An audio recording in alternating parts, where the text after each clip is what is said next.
Les vraies voix Sud Radio. Le coup de gueule de Philippe David. Comme d'habitude, je vais remettre le clocher au milieu du village, ou plutôt de 34 875 villages, puisque ce sont malheureusement de plus en plus de communes de France qui sont frappées par ce fléau. Mais quel fléau frappe de plus en plus de communes? Il n'y en a pas qu'un, mais celui qui est le sujet de mon coup de gueule du soir est le narcotrafic.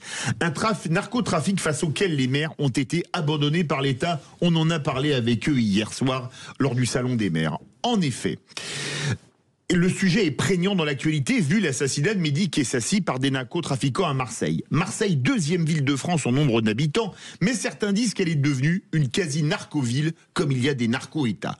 Mais le fléau va bien plus loin.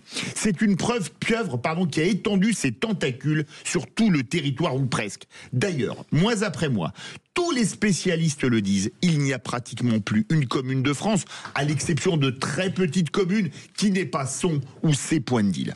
Mais le pire est que dans cette guerre, car c'est une guerre que l'État a refusé de mener avec des armes dignes de ce nom, des élus se trouvent en première ligne, sans armes ni moyens de les protéger, les maires.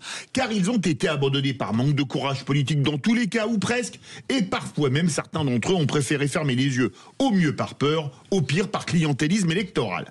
Car la sécurité, cela relève du régalien, et c'est donc du domaine de l'État. Un État qui a failli de A à Z en refusant de mettre des mots sur des faits, politiquement correct oblige, les maires se retrouvant seuls à écoper avec des moyens inexistants, les polices municipales n'ayant pas les moyens humains, illégaux, financiers ou techniques de s'en prendre à des filières mafieuses internationales.